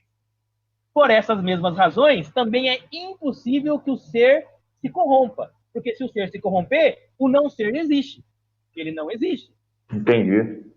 Ser Isso aí é brabo, não hein? tem. Então, o ser não tem, consequentemente, um passado. E por quê? Porque o passado é aquilo que não existe mais. E nem tem um futuro, porque o futuro é aquilo que não existe ainda. Portanto, o ser Ele é. é eterno. Exatamente. Aí vou. Ele É eterno. Ah, mano, Tem esses início, caras eram tudo tem eleito. Eu tô falando, vocês não acreditam em mim, cara? Ele Quando é você o alfa falou, e o ômega. Você falou aquela pane lá do existir, logo que entra na cabeça. Assim, o ser humano normal que existe, um dia teve início. Aí o Parmênides falou que tudo é.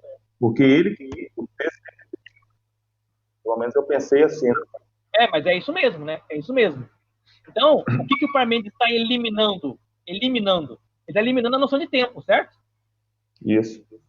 O Parmênides falou assim, olha, o problema do Heráclito é que o Heráclito ele levou em consideração o tempo. Se você eliminar a noção de tempo, você resolveu o problema do ser. Isso aqui é bem importante para o próximo que a gente vai ver depois, que é o Zenão. Porque o Zenão ele vai provar para a gente que não só o tempo não existe, mas também o movimento não existe. Mas como que ele vai provar isso? Ele vai provar isso por meio de uma lógica pura.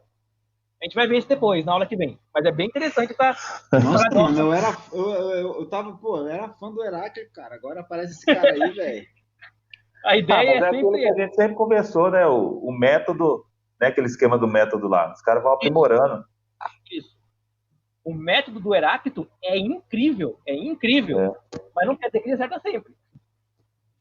Esses caras são bravos, mano. Não é brabo mesmo. Aí Beleza, o Heráclito... acabou? Não, né? Oi? Não tem mais ainda, achei que tinha acabado. Estão cansados, né? Não, pra mim tá de boa, cara. É que o Fred tá meio com sintoma de virose, de Covid. Eu tô meio caído mesmo. Tá, vamos fazer mais esse slide aqui e aí a gente continua na próxima aula, então, sem problema. Beleza?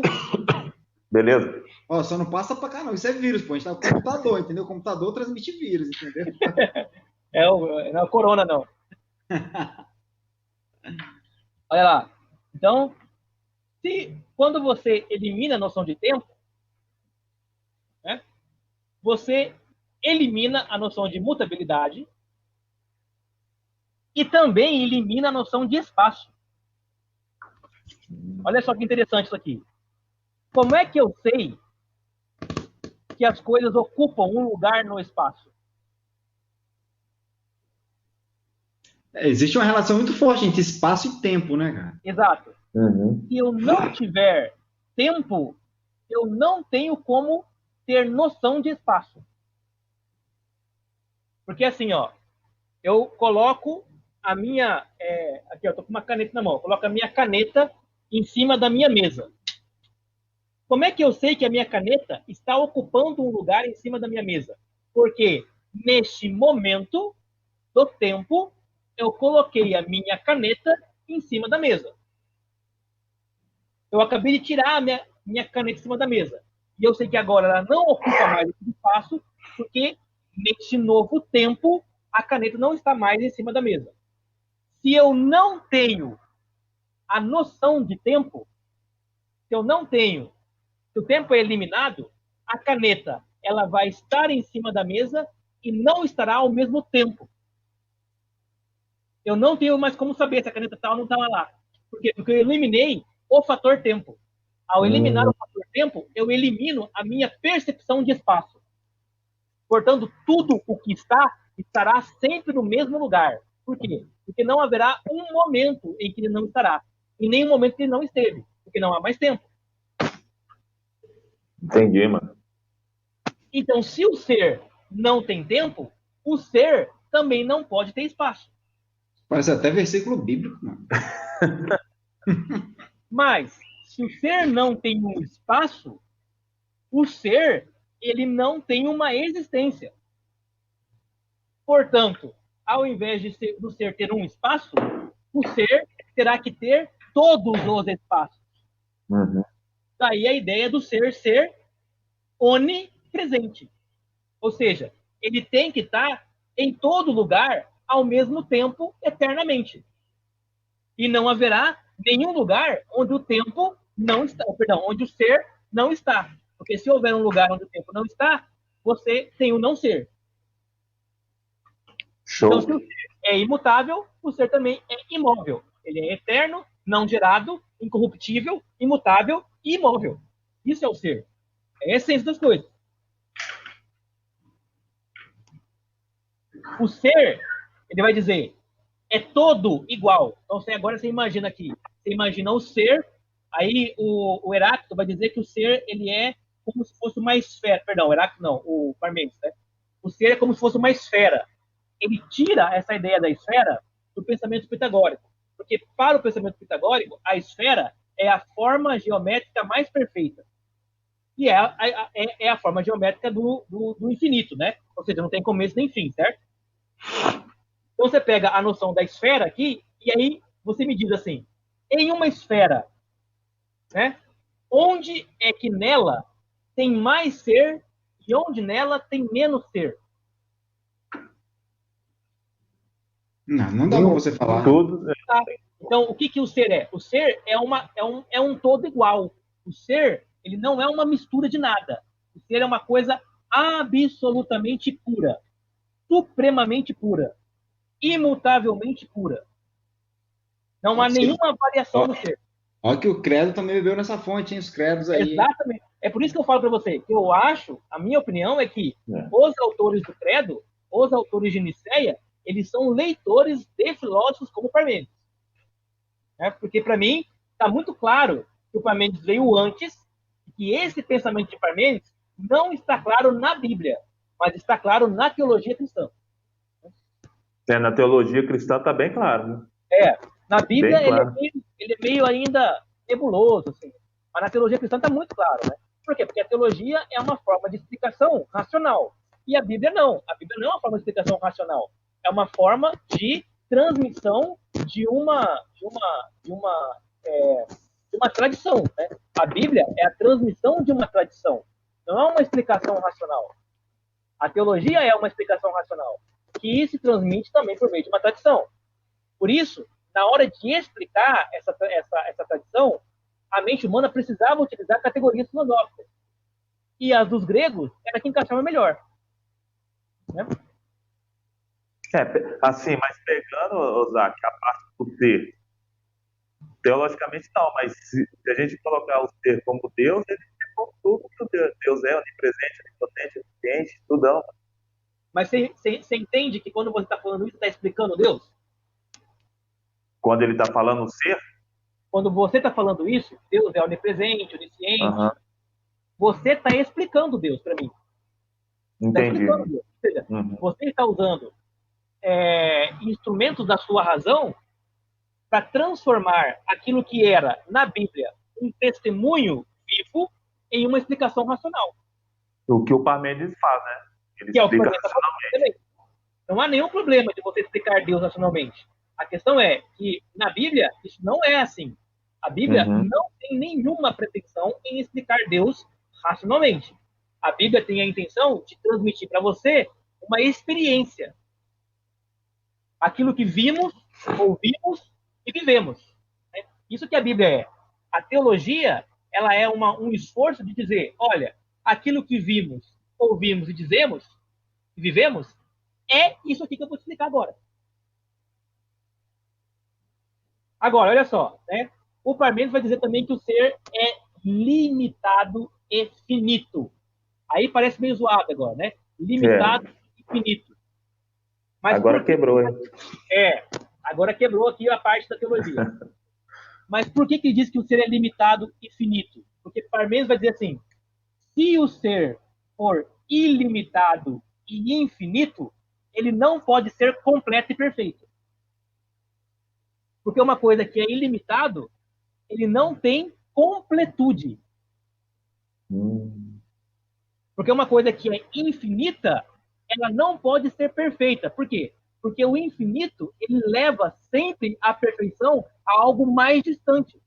Se eu falo assim, que o infinito é perfeito, eu vou dizer, mas onde que ele é perfeito? Ele é perfeito no infinito. Mas o infinito, ele é uma coisa sem fim. Então, a perfeição também será uma perfeição sem fim. Ou seja, será uma imperfeição, porque ela não tem fim. Então, para Parmênides, o ser, ele não podia ser ilimitado. Ele não podia ser infinito. Aqui ele tá dialogando, né, questionando lá o Anaxágoras, né, o Anaximenes, né, o Acreiron. Ou seja, o infinito, né, o indivisível, o ilimitado. Ele está questionando, inclusive, os pitagóricos, né, os números ilimitados. Mas, não, para algo ser perfeito, ele tem que ter uma limitação. Uma limitação. E essa limitação ele vai atribuir ao ser. O ser é limitado porque ele é perfeito. Agora, atenção, né? Porque os gregos eles não vão também entender que o universo é infinito. Para os gregos, o universo é finito. A ideia de infinitude do universo é uma ideia da astronomia moderna. Né? O universo grego ele é finito. E por que o universo grego é finito? Porque o universo grego é perfeito. Algo que é infinito não pode ser perfeito. Nas categorias da lógica. Mas Deus é infinito e é perfeito. Isso é ilógico. Isso não é lógico. Da mesma forma que quando a gente fala que Deus é ao mesmo tempo 3 e é ao mesmo tempo 1, é ilógico. Ou seja, em Deus existe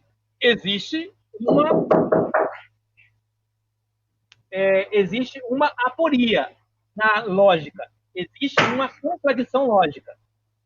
Em Deus existe. Por quê? Porque ele é um ser, né, que não se permite conhecer plenamente. No caso de Parmênides, na tentativa dele de conhecer o ser, ele vai dizer que o ser pode ser conhecido plenamente. Por isso que ele dá essas limitações para o ser. E por último, tudo o que não é não gerado, incorruptível, imutável, imóvel, igual esfericamente uno, são coisas que não passam de nomes vãos. Olha só o que ele falou agora. Ele falou assim, quando você, filósofo, vai ocupar a sua mente para pensar em qualquer coisa que é corruptível, mutável, móvel e gerado, você está ocupando a sua mente de coisas que são apenas nomes, coisas vãs. São coisas que não têm existência própria, mas são somente existências. Ou seja, quando você ocupa a sua mente daquilo que é transitório, você está jogando fora, você está gastando, né, a sua energia com aquilo que não é importante. Porque o que é importante é você pensar naquilo que não muda. Imagina no que é eterno. Imagina assim, eu vou dedicar a minha vida a entender a política de Atenas. Aí o Parmênides fala, e vida jogada fora. Por quê? Porque a política de Atenas, ela é uma transitoriedade permanente. Aquilo que a política de Atenas é agora, não será daqui a alguns anos. E nem foi da forma que é agora, antes. Se alguém fala para você assim, olha, eu conheço, eu posso te dizer, né, eu posso te explicar tudo sobre os atenienses. Aí você vai perguntar para ele, mas você pode explicar tudo sobre os atenienses, desde que o primeiro movimento do mundo passou a existir? Você pode me explicar tudo sobre Atenas a partir do primeiro homem criado na história da humanidade? Por quê? Porque sem esse primeiro homem criado, os atenienses não existiriam.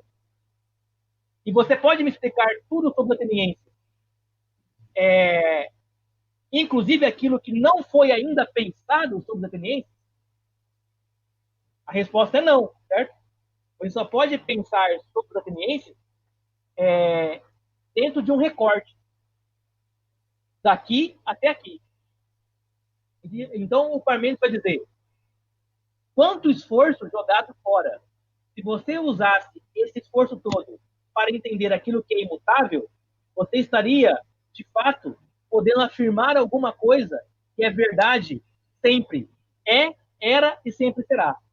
Porque enquanto você usar a sua vida e o seu esforço para entender algo que é transitório, você estará jogando sempre a sua vida fora.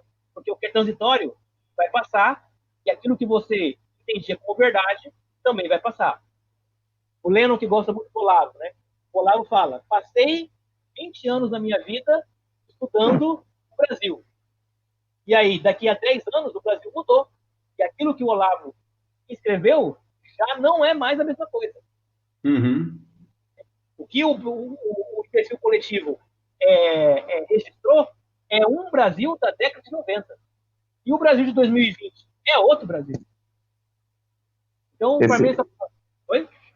Eu vou te confessar que esse imbecil coletivo é um Brasil diferente. É um Brasil que caminhou para o piorado. Pois é. Mas assim... Pode falar. Mas se eu preciso explicar o Brasil de hoje, eu não posso pegar o imbecil coletivo e, tipo assim, somente lê-lo. Eu preciso lê-lo e reinterpretá-lo à luz da modernidade. Do Brasil de hoje. Isso. Tá vendo como é uma busca filosófica que nunca você consegue determinar um fim para ela? Sim. Você nunca consegue absolutizar. Então, assim, para Parmênides isso era um horror. Né? Para Parmênides, isso era jogar a sua vida fora. Era não se ocupar daquilo que é verdade absoluta. E só se ocupar daquilo que é transitório. É lógico, isso é o Parmênides falando, né? Nós não vamos seguir o Parmênides nesse ponto, por quê? Porque senão nós não entendemos nada da vida. O Parmênides era o cara que ficava assim, né? Ele entrava dentro do quarto dele e ficava lá meditando. Né? Ele não vai casar, não vai ter filho, não vai ter conta para pagar, não vai ter nada disso. Né? Ele vai ficar um solipsismo, né? Assim, preso dentro da própria cabeça dele. Né? Isso é bom? Tem o seu lado bom. Ele vai chegar a conclusões muito profundas sobre a realidade do ser. Mas o problema é que nós vivemos num mundo transitório, né? E a gente precisa pensar sobre isso também, né? Filosoficamente. Para o Parmênides, não. Mas nós sabemos que precisamos. Pode falar, Fred, o que você ia falar? Não, então, é nessa parte aí mesmo que você tocou.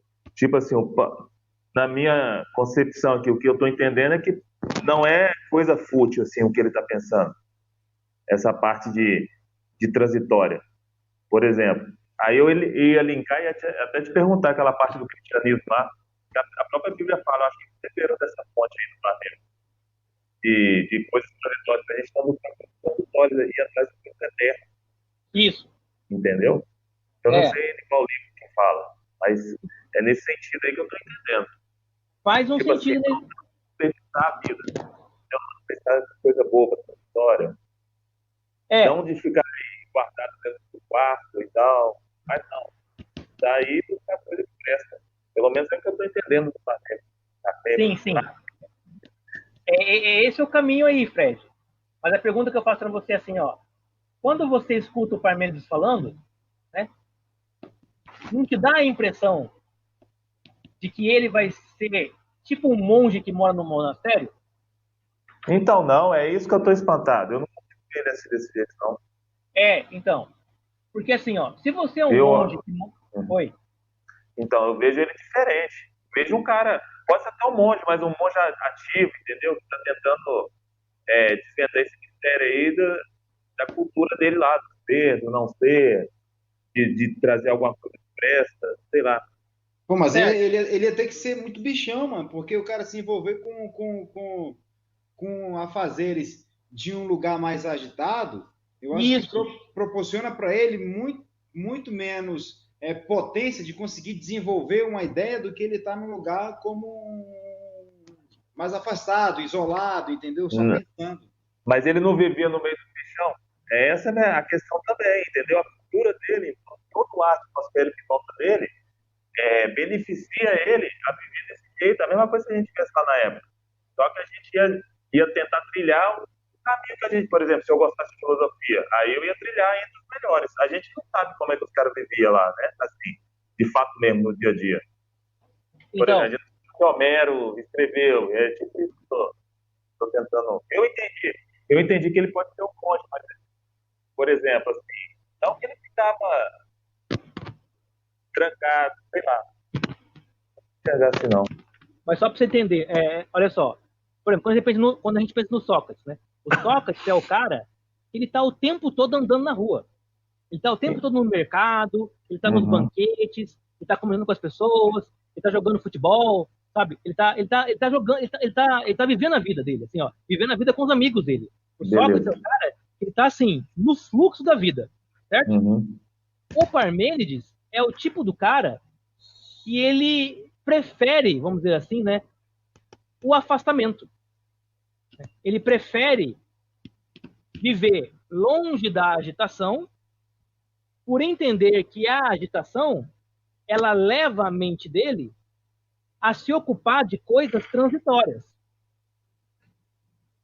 Se você pegar... mas isso aí eu entendi, eu até concordo. A questão de força, por exemplo, eu também gosto de ficar mais tranquilo. Se eu puder ficar na roça lá, Isso.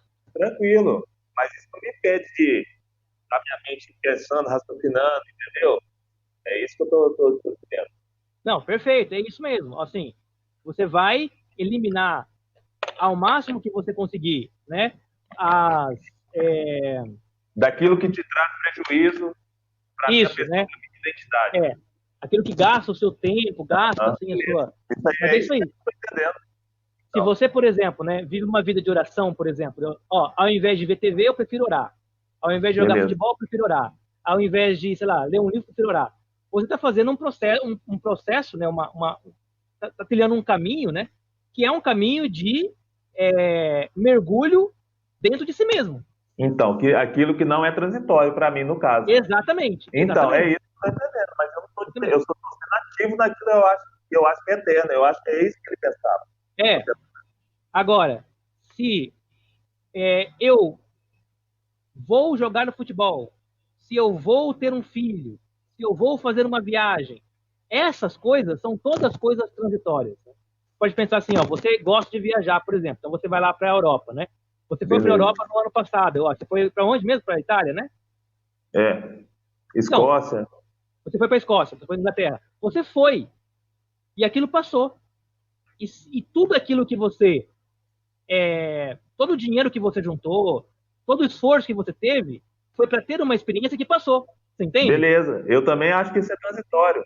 Ele acha que é transitório, eu também acho. Aí ele fala assim, nossa, Fred, que desperdício. Você poderia ter usado esse tempo para ficar pensando naquilo que é eterno. É isso que você está falando, entende? Compreendo. Eu compreendi isso aí. Talvez eu não soube explicar. É isso aí. Então, é isso que você quer dizer. Bom, aí só coloquei essa charge para a gente poder ter essa licença aqui mais lúdica, né, de pensar assim, né? Quando a gente pensa Deus, né? A gente pensa Deus como um ser perfeito. E para pensar em um ser perfeito, nós temos que pensar em que quando Deus, em tese, erra, o erro dele, na verdade, não é um erro. Né? Por quê? Porque como ser perfeito, ele não pode errar. Então, aquilo que nós atribuímos a Deus como erro, na verdade, é a vontade dele permanente e eterna. E quando nós pegamos esse Deus perfeito e atribuímos as características do ser de Parmênides, nós vamos dizer que o sorvete caiu da casquinha de Deus porque era para ser assim e assim sempre será eternamente e imutavelmente. É só um raciocínio dentro da charge aqui do sábado qualquer, né? Que é essa ideia de que Deus ele só pode errar, Deus ele só pode se arrepender se ele estiver preso no tempo. Por que o Deus, lá no Antigo Testamento, ele se arrepende? Porque na concepção do Antigo Testamento, Deus está preso no tempo. Pode vir qualquer teólogo para você assim, não, porque a palavra no hebraico significa mudar de ideia, não sei o quê. Não, bobagem. Né? É porque a concepção de Deus no Antigo Testamento é um Deus que está preso na transitoriedade. É um Deus que está... É a relação espaço-tempo, né? Aquele cara que eu falei para tu, André Chaluquet, ele fala isso. Ele é um judeu, né? Um judeu cristão. Isso. Aí ele fala ele fala que a ideia do hebreu é sempre uma relação muito viva de espaço-tempo. Perfeito, né? De matéria. O mundo lá era limitado. Isso. Falou? Oi. O mundo lá era limitado. Isso. Então, é um Deus que vive com Israel. É um Deus que anda com Israel. É um Deus que se ira com Israel e perdoa Israel e promete bênção para Israel, promete maldição para Israel e que pune Israel, que volta atrás de Israel. Ou seja, é um Deus que ele se coloca no fluxo do tempo. Deus só vai sair do tempo... Se revela na história. Essa história tem um espaço, tem um tempo, né? Deus só vai sair do tempo na teologia cristã. Na Bíblia, não. Na Bíblia, Deus está no tempo. Né? É claro que eu estou falando aqui dos teólogos mais, assim, né, mais reformados e tradicionais, é uma heresia. Por quê? Porque o teólogo tradicional vai dizer assim, né, o Calvino, né, ou o Abrão, né, ou o Iago Martins, né, vai dizer assim... Não, isso aí não vai dizer, isso aí não é nada, cara. Esse cara é um arrogante prepotente. E vai dizer assim, ó, se Deus ele é de uma forma no Novo Testamento, ele tem que ser da mesma forma no Antigo Testamento. Então é como se ele estivesse forçando o Antigo Testamento a se adaptar à concepção do Novo Testamento. Eu não concordo com essa leitura. O que eu acho é que o Deus do Antigo Testamento está dentro de uma concepção de mundo que é diferente da concepção de mundo do Novo Testamento. Isso eu preciso digerir, preciso ler de novo, voltar de novo. E isso é o que nós chamamos de revelação progressiva. Não é que Deus ele era preso no tempo no Antigo Testamento. É que a concepção de Deus do Antigo Testamento é de um Deus preso no tempo. Ou a forma como ele se revelou. É a forma como eles foram compreendendo, né? A forma como ele se apresenta, a forma como os judeus apresentam a revelação de Deus para a gente, é de um Deus preso no tempo. A forma como os apóstolos apresentam Deus para a gente é de um Deus que está no tempo. A forma como a patrística apresenta a revelação para a gente é de um Deus fora do tempo. Mas isso aí é tranquilo de entender, ué. Nem tipo assim, mais ou menos. Não, tranquilo, não. Por isso que eu falei, preciso ler, preciso digerir. Porque assim, qual é a chance de eu caminhar para o seguinte, olha, os escritos bíblicos é uma forma em que os homens tentaram explicar a relação de Deus com a história. Você pode ouvir isso. O que tem a ver isso? Deus só se mostrou diferente em cada período de tempo. Tem um problema mais sério aí. O problema mais sério é você começar a desqualificar o princípio da inerrância. Então, eu ia caminhar para esse lado aí. Mas, da pergunta, ele não sempre foi o ser? Ele não é? Ele não é? Ele é sempre. Então, ele é o mesmo Deus, não é? É. Sempre. Ele só agiu de formas diferentes, só isso. Ele só que foi, e será. Só que o que eu estou falando é que quando você lê as páginas do Antigo Testamento e explica isso para alguém, você deveria explicar isso a partir da cosmovisão do Antigo Testamento. Por quê? Quando você explica o Antigo Testamento a partir da cosmovisão grega, por exemplo, você está colocando no texto algo que não está lá. E aí o Lennon ele tem razão. Não é tão simples assim. Mas é o preço que você paga. Ou você afirma a inerrância absoluta da Escritura e vai ter que enfiar lá no Antigo Testamento os padrões de pensamento de Platão, de Aristóteles e tudo mais, ou você vai ter que dizer que a Bíblia ela é uma revelação progressiva e que a cada fase do progresso da revelação você não pode atribuir aquilo que veio depois, tornando a Bíblia um livro que é lido contextualmente e não é lido teologicamente. Isso é o que nós chamamos de biblicismo, né? Ou o biblismo, né? O biblismo é essa leitura da Bíblia contextual. A diferença entre o biblismo e a teologia sistemática é justamente essa. É que a teologia sistemática vai pegar a Bíblia e vai usar a Bíblia como se ela fosse um registro atemporal, sem história, de verdades eternas e imutáveis. Enquanto que a leitura biblicista, né, da Bíblia, vai ler a Bíblia como um produto da história. Então ela vai ler a Bíblia como um produto da construção progressiva da história da revelação.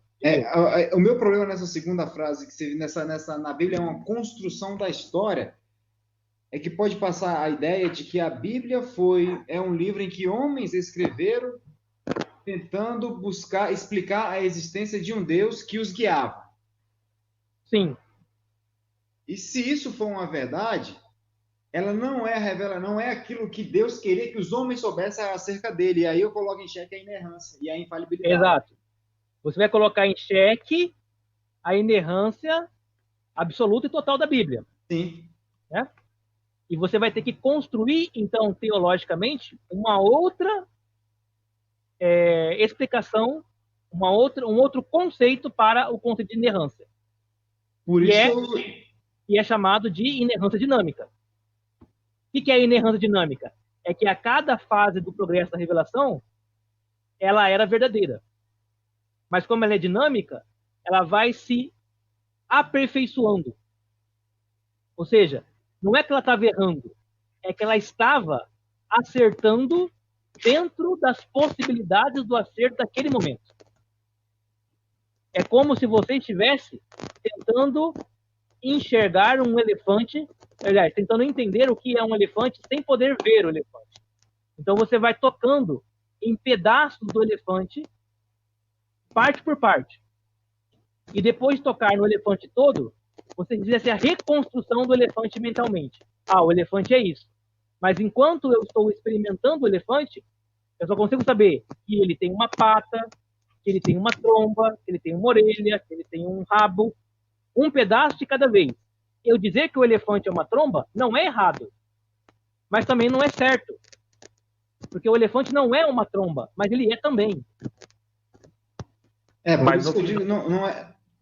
Não vai dar o elefante no final? Eu não estou conseguindo entender isso. No final, você terá uma visão do elefante total. Mas o que é o final? O final será uma progressividade cristã. Exatamente. O final é o ápice dessa progresso que é a teologia. Mas enquanto eu estou no Antigo Testamento, lendo o Antigo Testamento, eu não estou na teologia cristã. Eu estou tateando um pedaço do elefante.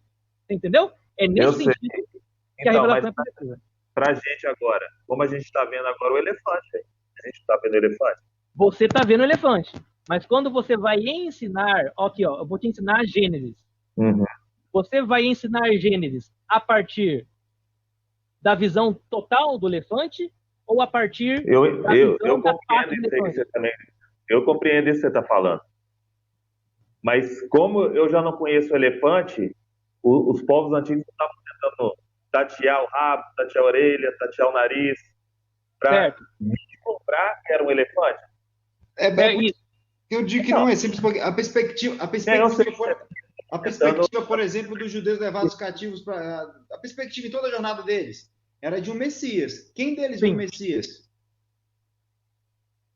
Ninguém, mas é isso que nós vamos. Mas é isso que eu estou tentando. Messias? Como é que eu vou explicar a existência de um Messias se não existia um Messias? Se esse Messias nunca apareceu até o último livro?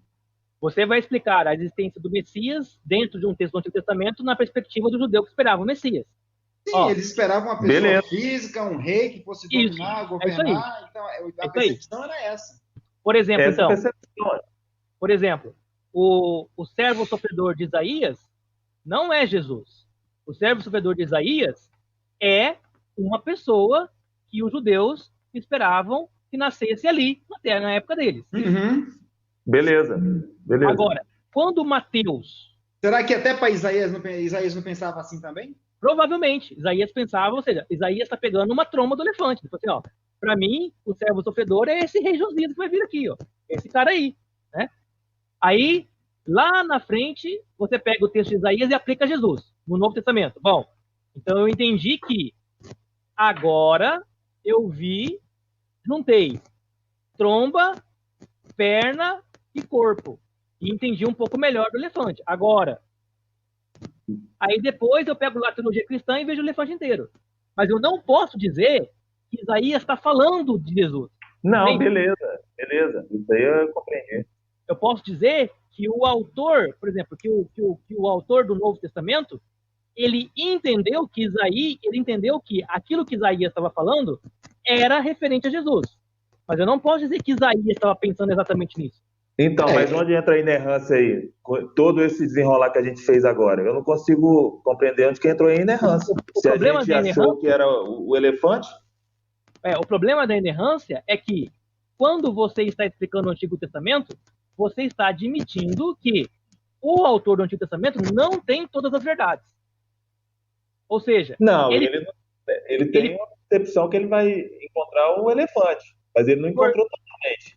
Portanto, quando ele diz assim, Deus é isso, ele está falando a verdade e ao mesmo tempo está mentindo. Perdão, ele está falando a verdade e ao mesmo tempo está falando uma inverdade. Isso. Entende? Quando você pega a tromba do elefante, a tromba é o elefante. Isso é verdade? Mas também não é. E pode ser um não elefante, pode ser outra coisa, né? Ele está pegando mas aí a gente já está entrando para um lado de dizer que ele está totalmente enganado, né? Aí já não dá, né? Já não dá. A gente está admitindo que ele está certo. Mas admitindo assim, beleza. O que ele está falando de Deus é um pedaço muito pequeno. Só que ele acha que é tudo. Uhum. Mas isso não está errado, aí. Então, eu acho que não. Isso não está errado, aí. A gente não viu isso nos filósofos aí? Cada um achava uma coisinha, um não foi melhorando? Só que isso é um problema para a teologia reformada da inerrância. Porque na teologia reformada da inerrância, por exemplo, você vai ver trindade em todo lugar do Antigo Testamento. Enquanto que para a teologia bíblica, por exemplo, a trindade ela não está presente no Antigo Testamento de maneira alguma. Ela só está presente a partir do Novo Testamento. Mas mesmo assim, eu não consigo ver a inerrância. Eu também a inerrância é essa, dizer assim, olha, no Antigo Testamento, Deus não é trino. Deus não é trino. Aí você fala, não, mas tá errado isso. Tá errado mesmo. Mas é assim que é. Deus não é trino. Não, mas no pensamento deles... Não é trino na perspectiva do povo. Tanto não é que um dos argumentos que se usa para explicar o porquê de judeu não acreditar que Jesus é Deus, porque existe só um Deus. Isso. Existe só um Deus. Então, a gente já adorou outros deuses e tomou muita porrada. Isso. Então, como a gente vai acreditar em mais um? Perfeito. Então, se você chegar para o judeu e falar assim, Deus é triuno, ele vai te dar um tapa na cara. Entendeu? Então, por isso que eu acho que não é tão simples assim. Mas quando eu olho para Gênesis 3,15, eu vejo uma outra pessoa da Trindade ali. Por quê? Você está olhando para Gênesis 3,15 informado... Já com o Novo Testamento. Informado pela teologia cristã. Sim. Ou seja, você está olhando, você está pegando na tromba do elefante, já tendo visto o elefante inteiro. Sim. Aí, você está colocando em Gênesis 3,15 uma coisa que não estava lá, entende? Não estava lá? Não estava lá, sim, não é... Explícito. Contextualmente. Não estava lá? Contextualmente. Contextualmente. Mas é isso que eu estou tentando dizer. Mas não quer dizer que aquilo não existia. Sempre existiu o elefante ali. Sempre existiu o elefante. Elefante. Mas não para o texto. Beleza. Não é simples assim, não, Fred. Não é, entendeu? É por isso eu não. Ele é simples, mas não é ao mesmo tempo, né? É igual simples, falar da Trindade. Tipo mas assim, as consequências são complicadas. eu sou um cara que gosto muito, cara, também do John Piper, entendeu? Então, assim, eu sou um cara que leio muito ele, entendeu? Aí você vai ter um problemão, porque o John Piper, ele é justamente um teólogo sistemático. Né? Ele usa a Bíblia como uma espécie de dicta probanda, né? De formas de provar os dogmas, né? Então, ele não vai fazer essa leitura contextual que eu estou fazendo. Porque essa leitura que eu estou fazendo é uma leitura que é muito próxima do liberalismo teológico. Sim, é por isso que eu falo que ele a gente pode colocar em xeque a inerrância e a infalibilidade. Pode. Entendeu? E assim, para a leitura bíblica do biblicismo, né, dos biblistas, a inerrância das escrituras é um absurdo. É um absurdo sem tamanho, né? Por quê? Porque ela não se sustenta nem materialmente e nem se sustenta textualmente. Ela só se sustenta dogmaticamente. Ou seja, a inerrância da escritura só é sustentada se você fizer um exercício filosófico de construção de uma doutrina. Se você depender só do texto bíblico para isso, você não conseguiria provar a inerrância da escritura. Essa é a ideia do biblista. Não quer dizer que não existe inerrância. É só uma perspectiva diferente, né? Não é simples não, mano. Não é. Não. A gente está usando aqui. A gente está ousando pensar filosoficamente o texto bíblico e a revelação, né? Então isso é um exercício. Então, mas não entra no mesmo sistema de Parmênides que falou contra o Heráclito, nesse sentido que eu estou tentando explicar o seguinte. Eu tenho que usar a cultura daquela época. Sim, a história, sim. O Parmênides e o Heráclito. Não, você está errado. Aqui a gente tem uma identidade. Não é só as coisas. Por exemplo, eu entrar no Rio e sair é diferente, não é igual que você falou. Sim. Não sei se eu consegui explicar. Mais ou menos, né? Mas assim, o que eu tentei entender do que você está falando é que assim, o pensamento bíblico do Antigo Testamento é muito heracliano. É muito heracliano. Uhum. O judeu, ele tem uma dificuldade de entender Deus. E quando Deus se revela lá para Moisés, eu sou o que sou, isso é um problemão para o judeu, porque o judeu é heracliano, o judeu ele é mudança, ele é transitoriedade, ele é tempo, né? Aquele Deus revelado lá, o Novo Testamento e a teologia nos informa. Ele é o ser fora do tempo. Mas para Moisés, ele não é o ser fora do tempo, ele é o ser no tempo. Ele é o ser que vai fazer a praga, o Egito, é o ser que vai matar as coisas, é o ser que vai andar com ele no deserto 40 anos. É aquele que vai estar lá no tabernáculo. É aquele que vai estar no tempo e no espaço, exatamente. Né? Ou seja, para eles, esse Deus não é um Deus atemporal, ele é um Deus temporal. Beleza. Agora a pergunta, Deus ele é atemporal ou temporal? Atemporal. Tá ele é atemporal. Hoje a gente pegando toda a teologia pronta cristã, é atemporal. Isso. Mas no Antigo Testamento ele é um Deus temporal. Exatamente. Numa coluna de fogo, numa coluna de fumaça. Então, mas se Parmênides vivesse hoje, o que ele faria? Ele falaria. Atemporal. Ele falaria, Deus é... O Heráclito está errado, ele é atemporal. É isso que eu estou tentando explicar. Só que o Parmênides, ele diria assim, abandone a Bíblia no Antigo Testamento, porque ela está toda errada. Uhum. Por quê? Porque ela se apegou na experiência da temporalidade. E por isso ela entendeu errado Deus. Olha o problema, né? O problema agora é que você vai abandonar o Antigo Testamento e fica só com o Novo.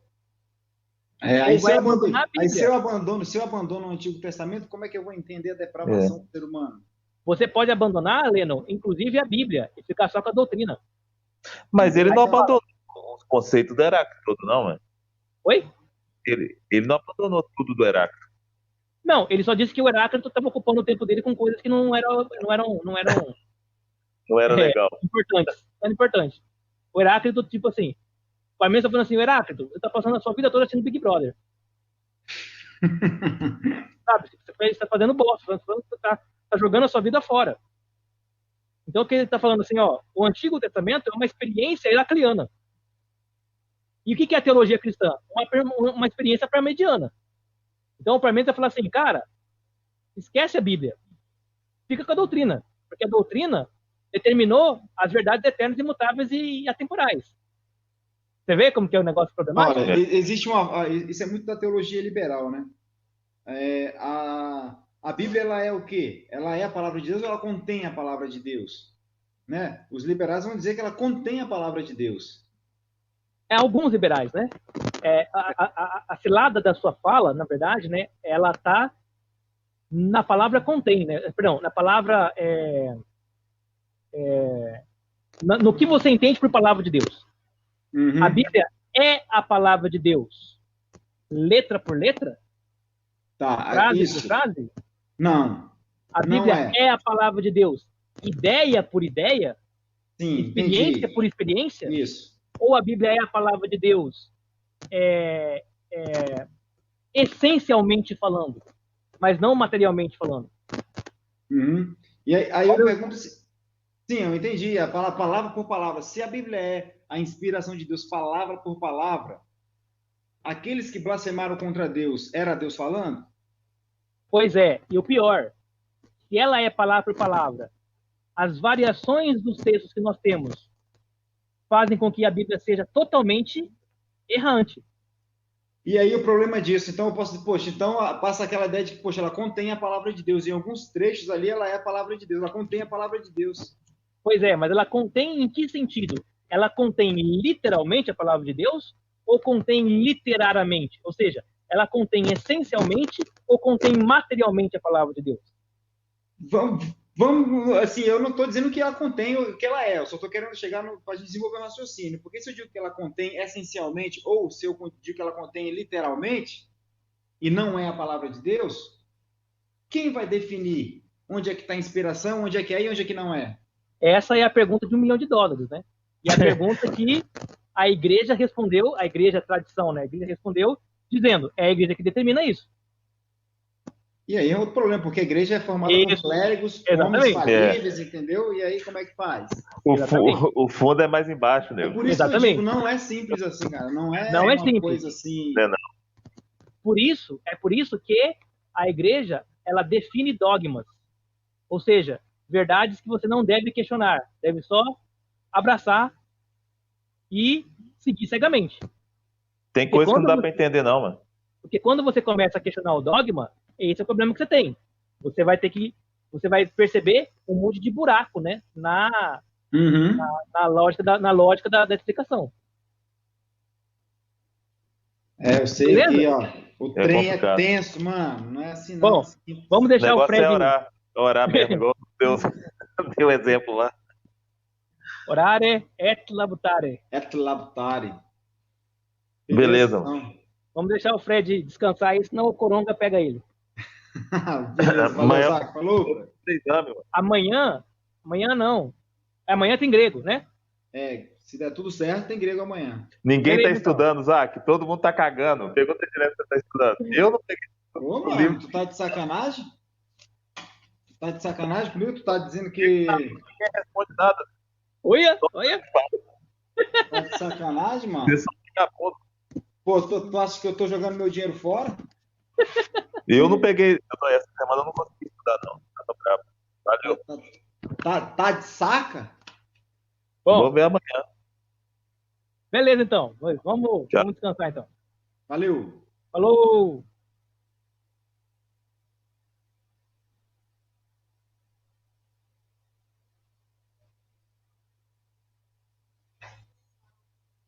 Gritaria. 2 horas de aula.